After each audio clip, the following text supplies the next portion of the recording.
Salut à tous, c'est Axel de testmobile.fr et je suis au CES 2015 sur le stand d'Acer qui présente différents produits, dont notamment ce Aspire V Nitro. Alors c'est assez fun comme nom.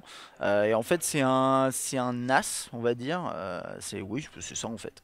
C'est un NAS qui est plutôt sympa. Alors rapidement sur les specs, enfin c'est un NAS et ça permet également d'avoir. Alors je sais pas si c'est une caractéristique classique de tous les NAS, mais il tourne, il possède un Windows 8 complet qui propose. Alors en gros, qu'est-ce que c'est le concept? C'est vous avez 2 Tera de mémoire intégrée dedans, de base, avec possibilité de mettre 2 disques durs en plus. Je vais essayer de vous montrer ça dans un instant. Vous avez un i3 avec 2 Go de RAM ou bien un i7 avec 8. Il est dispo dès maintenant. La première version est à 269 euros et il est capable d'envoyer en 4K. Là, l'écran qui est juste au-dessus, c'est du 4K. Il est équipé d'une techno qui s'appelle Dust Defender qui permet d'empêcher tout simplement la poussière de polluer, on va dire, à l'intérieur de votre bestiau. Un- et oups, voilà. Et donc je vais vous montrer ce que vous avez.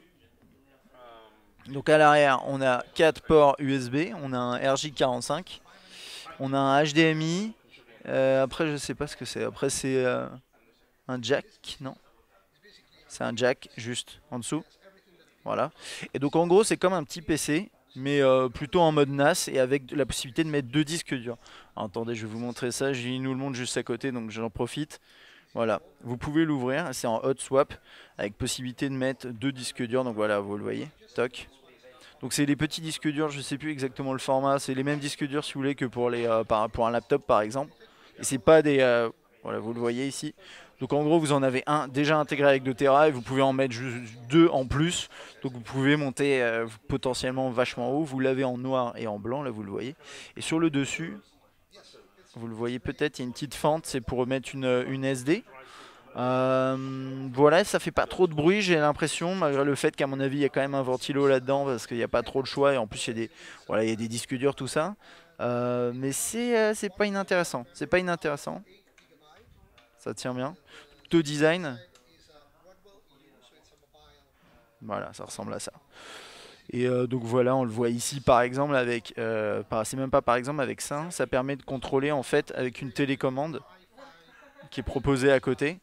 Et donc cette télécommande, s'ils veulent faire le focus, non, pas de focus aujourd'hui, pas de focus, ah si. Voilà, vous l'avez là comme ça. A priori, ça permet de faire un pad, alors je vois pas de répercussion sur l'écran. Et puis derrière, vous avez un clavier. Voilà, ça c'est l'idée dans les grandes lignes, donc une partie NAS, une partie petit PC finalement d'une certaine façon, et c'est plutôt intéressant, voilà, et pas trop cher si vous avez besoin d'un petit système multimédia lié à votre super télévision 4K éventuellement. Voilà, à bientôt.